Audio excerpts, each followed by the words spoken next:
Amém, amados? Então, João capítulo 21, versículo 15, é o nosso texto base que nós vamos usar nesta noite. Eu queria fazer um pequeno resumo do que trata esse texto, porque mais importante do que eu vou falar para você é o que a palavra de Deus significa para nós e o que ela faz na nossa vida. Importante falar que esse texto de João, capítulo 21, ele é bem parecido com um outro texto que está no capítulo de Lucas, versículo 5. Mas são textos bem parecidos, mas são momentos bem diferentes. O texto de Lucas, no capítulo 5, é logo no início do ministério de Jesus, antes inclusive do primeiro milagre que ele faz lá em Caná da Galileia, no casamento. Você conhece muito bem, quando falta o vinho. Então, antes mesmo disso acontecer, Jesus se manifesta na praia. Eu estou falando do texto de Lucas no capítulo 5, e ele então vê os discípulos ali, Pedro, João e os filhos de Zebedeu, Tiago, Tiago e João, Pedro, e ele vê alguns discípulos ali. Eles estavam consertando as redes depois de uma noite inteira mal sucedida de pesca. Eles não conseguiram apanhar nada. E Lucas 5 fala que Jesus se manifesta na praia, sobe no barco, e ele pede aos discípulos que se afastem um pouco, e ali ele fica ensinando, talvez por uma questão de acústica, o vento levando a voz de Jesus para a praia. Ele começa a ensinar e de repente ele fala assim com os discípulos: vamos para um pouco mais profundo, vamos um pouco mais para o alto mar. E ele fala com os discípulos: lancem a rede. E Pedro fala assim: Senhor, nós fizemos isso a noite inteira e não conseguimos pegar absolutamente nada. Mas eles obedecem e jogam as redes, e a Bíblia diz que eles pegam tantos peixes, mas eles pegam tantos peixes que as redes começam a rasgar, e a Bíblia diz que eles fazem sinal para o outro barco que estava lá na praia, e eles vêm e ajudam. Então eles dividem aqueles peixes, e aí então eles seguem Jesus. Eles acompanham Jesus. Eles se tornam agora discípulos de Jesus. Esse texto que nós lemos agora é bem parecido, mas tem uma diferença.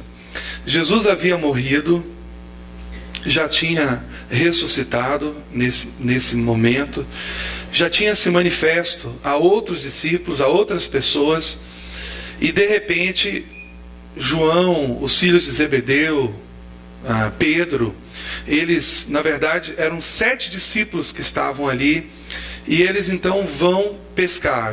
Pedro fala assim: eu vou pescar, e os discípulos falam com ele que vão também. Apenas 2 nós não sabemos quem são, mas os discípulos 7 discípulos foram pescar, e ali no mar, pescando a 90 metros mais ou menos da praia, chega um homem na praia, bem de manhã cedinho, naquele momento onde está meio claro, meio escuro, não é? Então, na alvorada, e de repente ele pergunta para aqueles homens se eles pegaram alguma coisa, e eles dizem que não. E ele diz assim: então lancem a rede à direita do barco. E eles falam: olha, nós fizemos isso a noite inteira e não pegamos nada, mas sob a tua palavra lançaremos as redes. Eles lançam as redes, e quando eles puxam as redes, elas vêm abarrotadas de peixe. E João, o discípulo a quem o Senhor amava, o texto diz, antes desse que nós acabamos de ler, diz assim: isso é coisa de Jesus. E a Bíblia diz que Pedro estava nu ali. Eles tinham esse hábito de pescar, nu ou seminu. Ele veste a roupa, pula no mar e vai em direção à praia. E quando chega lá, tem pão e peixe. Nós não sabemos de onde Jesus tirou esse pão e esse peixe. E eles então jantam. E depois desse episódio, a Bíblia diz que ninguém ousava perguntar quem era, porque eles sabiam que era o Senhor. E depois desse episódio, Jesus tem essa conversa com Pedro: Pedro, você me ama? E ele diz: sim, Senhor, eu te amo. Então apacenta os meus cordeirinhos. Mas nós precisamos saber ou nos lembrar que esse episódio aconteceu exatamente depois daquele episódio que Jesus é traído por Judas e negado por Pedro. Esse é o primeiro encontro de Pedro com Jesus depois daquele dia da sua negação, depois que Pedro então diz não conhecer Jesus. É o primeiro encontro. É um encontro muito marcante. E é sobre isso que eu queria falar hoje, mas trazendo para você um entendimento a respeito de uma missão que Deus tem para mim e para você nessa noite. Amém? Então eu espero que o seu coração esteja aberto e o seu entendimento seja tocado por Deus, a fim de que Ele comunique as verdades dele para o seu coração e isso seja um divisor de águas na sua vida. Amém? Você confiaria o projeto mais importante do seu trabalho a uma pessoa que te deixou na mão? É uma boa pergunta, né? É uma pancada de vez assim, né? Você tá tão distraído aí, né? De repente vem uma pergunta dessas. Então eu vou perguntar de novo. Seja sincero, pense um pouquinho antes de responder. Você confiaria o projeto mais importante do seu trabalho a uma pessoa que te deixou na mão, que te abandonou, que por alguma razão te abandonou? Você confiaria? Que bom que vocês são honestos. Como você lida com a rejeição, com a traição e com o abandono? Como você lida com essas coisas?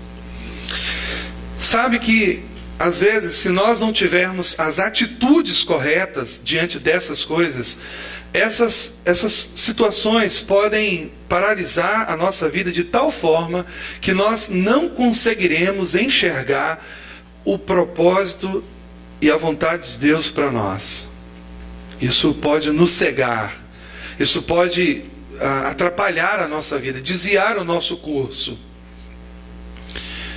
Lendo esse texto, eu me fiz essas perguntas para chegar às conclusões que eu entendo que Deus quer para a nossa vida nessa noite.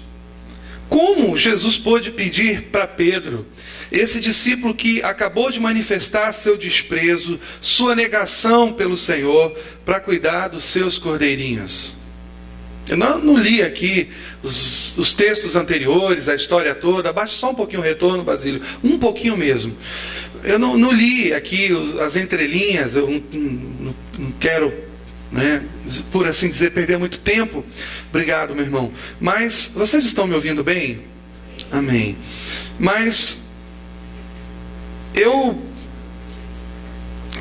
me perguntei isso. Como Jesus pôde pedir a Pedro isso? Para dar continuidade ao projeto de Deus mais importante na terra: cuidar de pessoas. Esse é o projeto de Deus para a igreja. Cuidar de pessoas. Sabe quando a igreja morre? Quando as coisas, o prédio, os instrumentos, as reformas, tudo que é inanimado se torna mais importante do que pessoas. A igreja começa a morrer aí. Quando coisas se tornam mais especiais, importantes, alvos dos recursos, dos maiores recursos, alvos, né, das atenções maiores, a igreja começa a morrer nesse exato momento, quando pessoas são preteridas em detrimento às coisas, em relação às coisas. Né? Prefere-se as coisas e preterem-se as pessoas. Isso é o primeiro passo para uma igreja morrer. Bom, eu acredito, pensando nesse texto, pensando nessa pergunta que eu fiz a vocês, que talvez Deus esteja querendo nos ensinar, primeiramente, que toda pessoa envolvida no trabalho de construir o reino de Deus na vida dos discípulos vai ter que lidar em algum momento com a ingratidão, o abandono e a rejeição. Graças a Deus eu tenho um povo muito amado aqui na igreja, um povo que tem tido um coração muito grande, muito dilatado em relação à minha vida como pastor, mas no decorrer do ministério a gente lida com isso.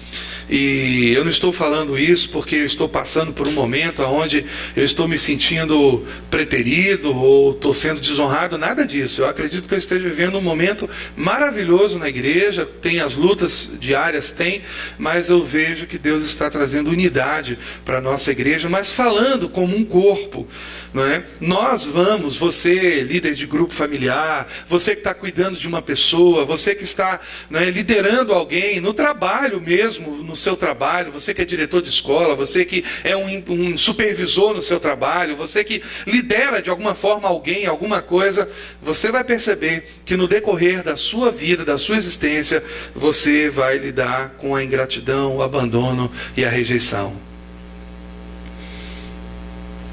Portanto, nós devemos nos preparar para essas coisas. Cuidar de vidas não é algo tão romântico quanto gostamos de pensar. É difícil. E você vai ver isso nessa noite. Mas também eu acredito que Deus esteja querendo nos comunicar que o cuidado mútuo, o treinamento espiritual, o investimento feito na vida das pessoas que estão sob o nosso amor, porque cuidado trata disso, não é? Deva ser algo bem mais desassociado das nossas questões emocionais e muito mais fundamentado na palavra de Deus. Nós precisamos entender duas coisas aqui nessa noite. Quando Deus coloca alguém debaixo da sua liderança, Ele está colocando uma pessoa debaixo do seu amor e não do seu autoritarismo. Amém? Segunda coisa, toda a liderança, toda a influência que nós exercemos sobre a vida de uma pessoa na igreja e fora da igreja ou fora da igreja deve estar baseado na palavra e não nas nossas questões emocionais. Amém? E talvez seja exatamente por isso que Pedro fala tão claramente como o rebanho de Deus deve ser pastoreado na igreja. Você sabe como é? Ele diz assim: apacentai o rebanho de Deus que está entre vós, tendo cuidado dele. Diga, cuidado. Pronto. Não por força. Sabe o que significa essa expressão? Não por obrigação.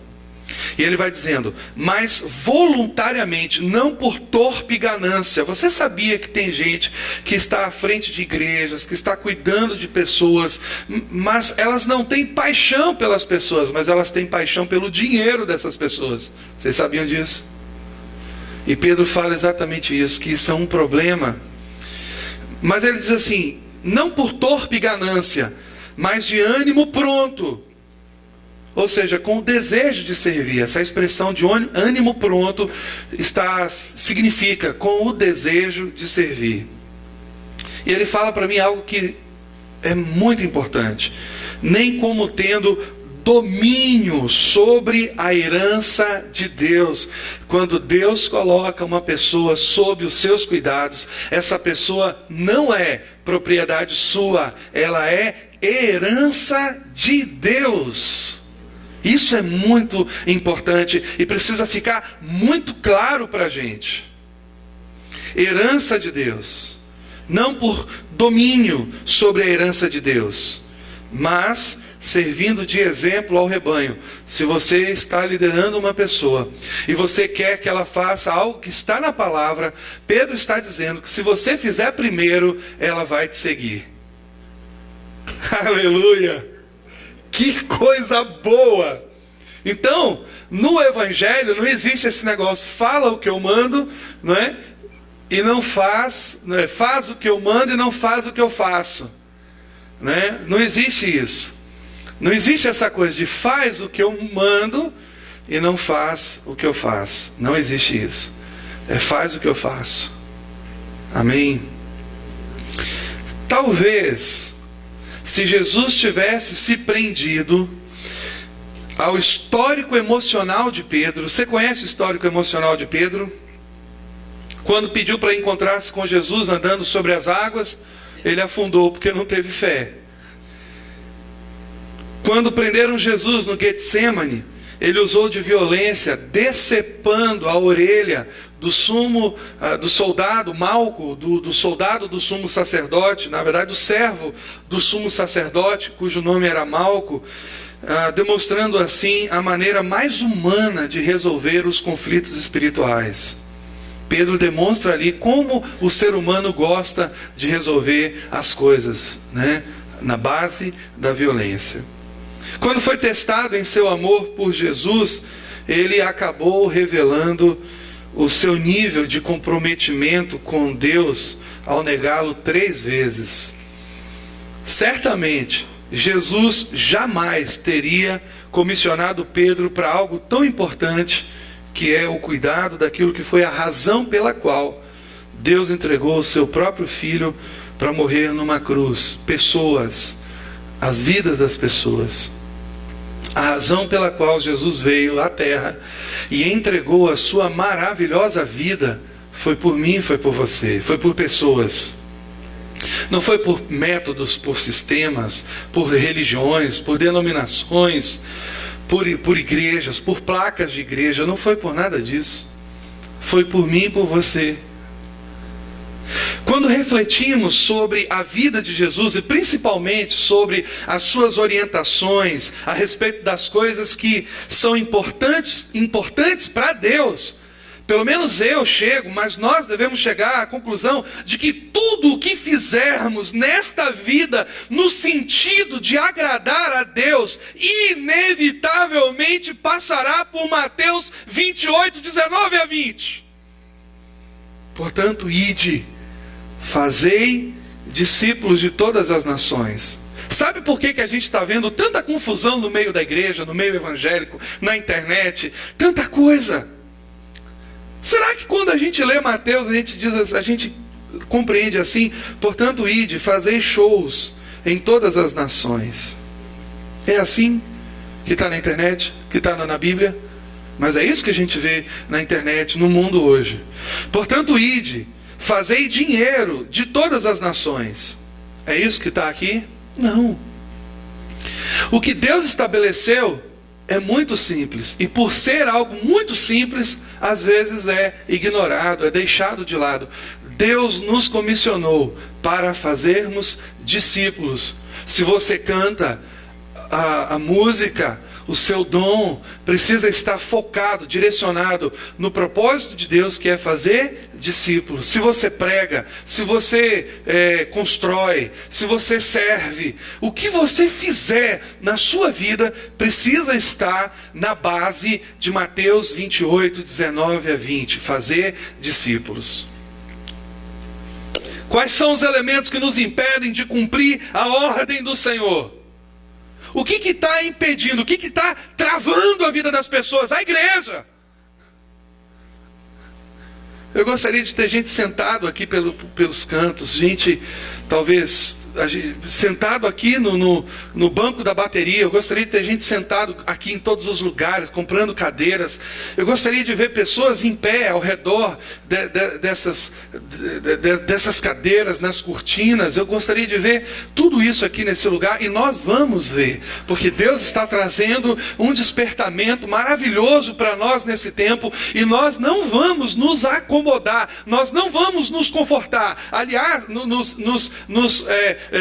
nos acomodar mesmo, ficar confortáveis aqui pensando que esse lugarzinho é só para nós. Eu gostaria muito de derrubar essas paredes, chegar à igreja, o prédio da igreja mais profundo, e nós termos aqui algumas preocupações no sentido de onde nós vamos colocar essas pessoas, fazer cultos na terça, na quarta, no domingo 2, 3, para que Deus possa se mover no nosso meio e a igreja possa arrebatar as vidas que estão muito presas ainda nas garras de Satanás. Porque, afinal de contas, essa é a missão da igreja, né?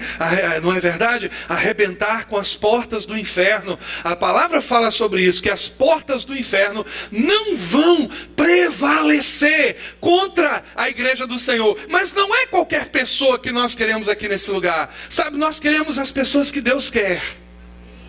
Não é qualquer pessoa, não, porque pastor, o perfil da nossa igreja é um perfil mais elitizado. Nós vamos ganhar os ricos dessa cidade. Não, queridos, Deus quer aqui ex-traficante, ex-prostituta, ex-homossexual. Deus quer aqui empresário, mas Deus quer também mendigo aqui nesse lugar. Aleluia. Deus quer gente de todas as nações, de todos os tipos, de todos os perfis aqui nesse lugar. Porque a alma do rico, como a alma do pobre, pode ir para o mesmo lugar, para o céu ou para o inferno. E a alma do rico e a alma do pobre valem a mesma coisa para Deus. Nosso perfil é ganhar vidas. Amém, amados? Quais são os elementos que nos impedem de cumprir a ordem do Senhor? O que está travando a gente? O que está impedindo a gente? Primeiro, não entendemos a importância da ordem do Senhor. Nós não entendemos isso. Nós não temos compreensão da seriedade, da importância disso. Isso fala de vida sem propósitos. Você já ouviu falar da vida cristã ao estilo Zeca Pagodinho? Deixa a vida me levar, vida leva eu. Deixa a vida me levar, vida leva eu. Mas ele podia cantar assim, seria tão bom se ele cantasse assim, né? Deixa Cristo me levar, Cristo leva eu. Deixa Cristo me levar, Cristo leva eu. Seria tão bom, né? Se ele cantasse assim. Nós não entendemos a importância da ordem de Jesus. É muito importante. São as últimas palavras de Jesus com os seus discípulos. As últimas palavras dele. São as últimas palavras de Jesus. Portanto, ide, fazei discípulos de todas as nações, de todos os condomínios, de todas as vielas, de todos os becos, de todas as favelas, né? De Alfavela e de Alphaville. Amém? Amém, amados? Jesus quer discípulos, amados. Jesus ama pessoas. Jesus quer discípulos de todos os lugares, de todos os cantos. Quando eu olho para essa cidade, eu vejo essa cidade madura, completamente pronta para a colheita. Então, a primeira coisa é que nós não estamos entendendo a importância da ordem de Jesus. A segunda coisa é que nós estamos presos a frustrações e a decepções do passado. Vidas marcadas por mágoas e ressentimentos. Isso impede. Pedro acabara de trair Jesus, de negar Jesus. Quase se associa com Judas, né, para vendê-lo, mas ele não fez isso. Ele se arrepende, há uma diferença clara ali. O diabo queria pegar Pedro, mas pegou Judas. O coração vulnerável foi quem Satanás entrou. Quase que ele pega Pedro. E nós estamos vendo aqui agora um homem que havia acabado de negar, desprezar. Mas Jesus não está preocupado com isso. Jesus olha para frente. Jesus não se prende ao nosso passado. Jesus está com uma expectativa muito grande do que Deus vai fazer no nosso futuro. Mas sabe que tem pessoas que estão presas a frustrações, a decepções, a mágoas, a problemas do passado, a relacionamentos mal resolvidos, a essas questões todas, e elas não conseguem fazer discípulos, porque muitas vezes elas não conseguem também se enquadrar como discípulos. Terceira coisa, não perdemos a nossa vida por amor a Jesus. E aqui eu falo de vida sem conversão. Nós só podemos dar aquilo que nós temos. Amém? E isso aqui é muito sério. Muito mais do que nós podemos imaginar. Quarto, nos achamos incapazes devido aos problemas pessoais. Vidas assombradas pelo velho homem. Mas se o meu discípulo vê essa parte da minha vida, se ver essa falha na minha vida, não, que abra logo a sua vida. Sabe, amados, o grande problema da relação de discipulado é que muitas vezes as pessoas elas querem se mostrar perfeitas e não são. Não são. Amados, isso é um problema, porque isso se torna um impeditivo na vida de muita gente. E por último, não sabemos sequer por onde começar. Vida sem discipulado, não sabem e não conseguem discipular. Eu acredito na verdade eu acredito, com exceção desse último ponto, não sabemos por onde começar, vida sem discipulado, que Pedro também se identificava com todas essas questões, mas Jesus não se importou com nenhuma delas. E o que me deixa bastante intrigado é por quê? Olha o que nós acabamos de ler aqui nessa noite. Depois de terem jantado, disse Jesus a Simão Pedro: Bar Jonas, ou seja, filho de Jonas, Simão, filho de Jonas, amas-me mais do que estes? Aqui tem um dado interessante, porque muita gente acha que Jesus está falando para os discípulos, apontando os discípulos e dizendo assim: você me ama mais do que estes me amam? Mas não é nada disso, porque Jesus nunca incentivou a competição entre eles. Jesus nunca incentivou essas coisas. A resposta para essa pergunta não está aqui, mas está em Lucas capítulo 5. E nós vamos ver no versículo 5, 6 e no versículo 11. Abre lá. A resposta para essa questão não está aqui. Veja que lá em Lucas, no capítulo de número 5, diz assim, no versículo 5 em diante.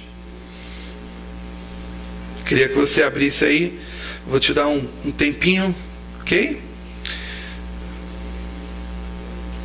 Lucas capítulo 5, versículo 5, diz assim: respondendo Simão, disse-lhe: mestre, havendo trabalhado toda a noite, não apanhamos nada, mas por que mandas, lançarei a rede. Lembre-se que esse momento é um outro momento, é o primeiro contato de Jesus com eles. Não estamos falando de João 21, são dois momentos bem parecidos. Durante a vida de Jesus com aqueles discípulos, 2 vezes aconteceu esse fato deles estarem lançando a rede e pegando muitos peixes. Mas aqui nós aprendemos algo importante, que vai responder uma questão lá de João 21, que nós precisamos ter muito claro no nosso coração, senão nós não entendemos as coisas importantes do reino de Deus para a nossa vida.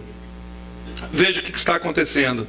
Jesus se encontra com eles e diz para eles assim: lancem a rede. E eles dizendo o seguinte: nós trabalhamos toda a noite, não pegamos nada, mas eles obedecem. E no versículo 6 diz assim: e fazendo assim, colheram uma grande quantidade de peixes e rompia-se-lhe as redes. Colheram bastante coisa, as redes estavam a pique, a ponto de quebrar, de estragar. Mas sabe o que acontece? Algo interessante aqui no versículo 11. Eles vão para a praia, levam os peixes para a praia, e no versículo 11 diz assim: e levando os barcos para a terra, deixaram tudo e o seguiram.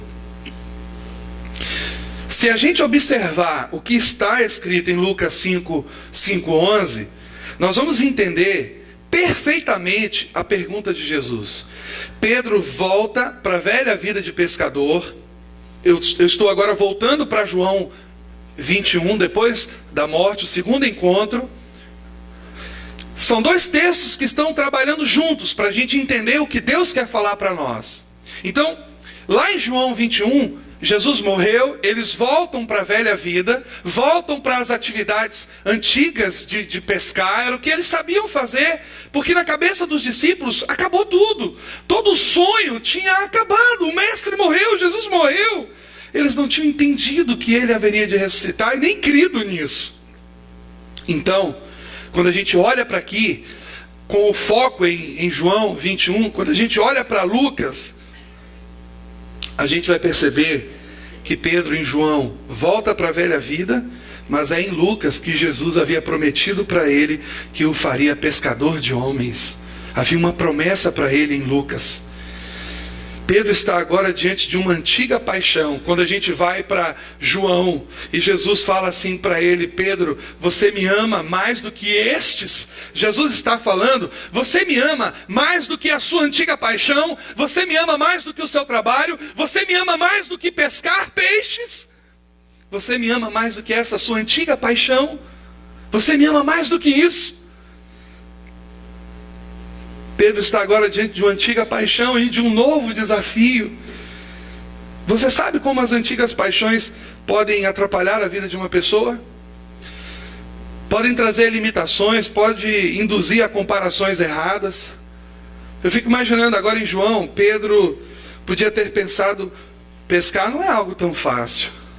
Quantas vezes esses homens passaram a noite? A gente vê 2 relatos apenas na Bíblia, mas quantas vezes, quantas noites, não é? Ele podia ter pensado: a gente fica a noite toda tentando e não pega nada. Será que esse negócio de cuidar de gente é mais fácil do que pescar? Talvez Pedro pensasse nisso.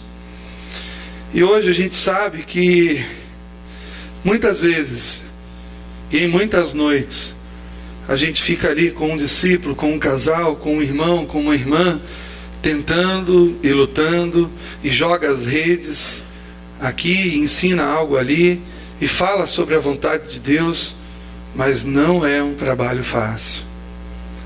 Pescar peixes, às vezes é difícil e ingrato, e pescar pessoas, às vezes é muito mais difícil e muito mais ingrato. E Pedro tinha que lidar com essas questões agora. Jesus estava tratando com Pedro ali, naquele momento. Mas hoje à noite está tratando com cada um de nós. Nós precisamos revelar os sentimentos e as intenções do nosso coração para Deus, porque no fundo Ele conhece. E nós precisamos apenas ver aquilo que está no nosso coração. A gente precisa decidir o que a gente vai fazer na vida, amados. Porque quando eu vejo o resultado da pesca de Lucas 5, versículo 6, e a palavra de Deus diz que eles pegaram tantos peixes que não havia maneira, não havia, na verdade, maneira deles trazerem esses peixes para a praia sem ajuda. Isso me fala muito forte ao coração de que a palavra de Deus é uma cobertura importante para desenvolvermos o nosso trabalho natural. O que era a pescaria para Pedro, para João? Eles eram sócios, para Tiago. O que era a pescaria para eles? Era o trabalho natural deles. Qual é o seu trabalho natural hoje? Talvez você trabalhe numa gráfica, talvez você trabalhe como segurança, talvez você é médico, engenheiro, um professor, odontólogo, um eletricista, né? Eu não sei, eu conheço algumas profissões de alguns irmãos aqui. A minha pergunta para você nessa noite é: você está desenvolvendo o seu trabalho natural debaixo da palavra de Deus? Isso é algo que a gente precisa pensar nessa noite. Porque a gente precisa compreender uma outra coisa também. O fato de nós desenvolvermos o nosso trabalho debaixo da palavra de Deus, e isso vai trazer resultados poderosos, você vai prosperar. Preste atenção no que eu estou te falando, porque quando você desenvolve, você atua debaixo de uma palavra de Deus. Pense que esses homens ficaram a noite toda pescando, lançando a rede, jogar para aqui, joga para ali. Eu estou falando de Lucas 5, e Jesus se encontra com eles e diz assim: ei, joga ali. E eles jogam. Quando você é direcionado por Deus no seu trabalho, as coisas saem errado ou dão certo? Dão certo. Deus nunca vai colocar você numa furada. Deus nunca vai colocar você num projeto errado. Deus nunca vai colocar você numa situação onde você vai chegar num beco sem saída e vai dizer, Deus me abandonou aqui. Nunca, queridos. Aliás, todas as vezes que nós vemos Jesus direcionando os discípulos, direcionando as pessoas, elas sempre são bem-sucedidas. Mas preste atenção no que eu vou te falar. O segredo do sucesso, o fato de você ser bem-sucedido, não pode lhe prender ao que você está fazendo. Sabe por quê? Porque eles pegaram muitos peixes. A pescaria foi uma bênção. Jesus direcionou, orientou, eles obedeceram, lançaram as redes, pegaram tantos peixes que tiveram que chamar as pessoas, o barco vizinho para ajudar. Mas eles levam aquilo até a praia e eles deixam tudo. E isso me preocupa, sabe por quê? Porque isso fala para mim que Deus inevitavelmente vai abençoar o nosso trabalho natural aqui na terra, mas tem uma coisa. O fato de Deus estar abençoando as obras das nossas mãos não significa que Ele deseja que você se prenda ao seu trabalho natural. Tem algo maior. Aleluia, tem algo maior. Tem algo melhor. Tem algo mais importante. Veja que Jesus fala pela segunda vez a Pedro. E ele diz agora, tornou-lhe a dizer segunda vez, Simão, filho de Jonas, amas-me? E disse-lhe, sim, Senhor, tu sabes que eu te amo. E ele disse, apacenta as minhas ovelhas. Por que Jesus perguntou 3 vezes para Pedro? Por que isso? Por que Jesus está tão preocupado em fincar no coração de Pedro essa compreensão sobre amor e cuidado? Porque o cuidado é a expressão prática do amor a Deus. Entre nós, meu Deus, isso tem que gerar temor no nosso coração. Jesus está dizendo a Pedro, se você realmente me ama, agora é hora de você demonstrar isso na prática. Como? Cuidando das minhas ovelhinhas, cuidando das pessoas. E cuidar de pessoas é cuidar do corpo de Cristo. Amém? E Pedro entendeu isso. Mas não ficou apenas aí. Jesus queria ensinar outra coisa para ele. 3ª vez. Mas Jesus insiste uma 3ª vez. E Jesus diz assim, disse-lhe 3ª vez, Simão, filho de Jonas, amas-me? E sabe o que acontece aqui? Pedro se entristece por ter lhe dito 3ª vez, amas-me? E disse-lhe, Senhor, olha o que Pedro fala. Olha o que Pedro fala. Amados, nós estamos diante de alguém que conhece o coração das pessoas. Nós estamos diante de alguém que conhece com profundidade o coração de Pedro. Amados, essa conversa aqui não é algo superficial. Pedro está aqui totalmente nu, desnudado, falo emocionalmente falando. O homem está aqui, os olhos de Jesus estão perscrutando todo o seu ser. Ele sabe que Deus conhece o seu coração, e nesse momento no coração de Pedro não havia nada a não ser amor verdadeiro por Jesus. Porque como alguém que pode trair outra pessoa, ser recebido na praia com pão e peixe, com provisão, com cuidado, como alguém assim não pode amar verdadeiramente aquele ser? Pedro está aqui diante de Jesus com seu coração inteiro. Pedro está aqui diante de Jesus sabendo que o Senhor estava sondando, conhecendo o seu coração. E ele se entristece. Não porque pensou que Jesus estava desconfiado dele, essa não é a questão. Ele sabia que Jesus conhecia o seu coração, e ele sabia que o Senhor Jesus tinha clareza a respeito do amor que ele tinha por Jesus. E o que está acontecendo aqui? Jesus, e ele fala, ele diz isso. ele disse assim: Senhor, tu sabes tudo. Amados, às vezes nós nos esquecemos que Deus sabe tudo. Às vezes a gente se esquece que Deus sabe das intenções do nosso coração em tudo que a gente faz. Em tudo que a gente faz. Eu quero te lembrar isso nessa noite. Talvez você esteja aqui reunido conosco, ouvindo essa palavra, e talvez você não esteja tão consciente de que Deus conhece todas as intenções, as saídas do seu coração. Ele fala isso para Samuel lá há mais de 3.000 anos atrás, quando Samuel vai ungir o filho de Jessé. Ele está diante de Eliabe, o homem mais bonito, o filho mais bonito, o mais alto, mais tudo, top model daquela época. Pense num homem que as mulheres ficavam loucas. Era Eliabe. E quando Samuel olha para aquele homem, ele diz assim: eis que eu estou diante de um ungido do Senhor. Ele só pensa isso. E o Espírito Santo imediatamente invade o coração dele, e Deus fala com ele: epa, não atente para a sua aparência, nem para a sua formosura, porque eu não vejo como homem. O homem olha o estereótipo, o tipo do exterior, mas eu vejo o coração. Não é esse Samuel. Não é esse Samuel. Quando Deus olha para nós, amados, Ele olha para o nosso coração. É o lugar que encanta Deus, é o nosso coração, ou que desencanta.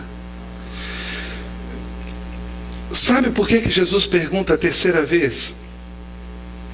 Jesus sabia que o nosso amor a Deus é aperfeiçoado quando cuidamos de pessoas. Não tem uma forma melhor de você amar a Deus do que cuidar das ovelhinhas do rebanho de Deus. De se tornar um líder, uma mulher, um homem, uma líder que influencia as pessoas nas coisas de Deus.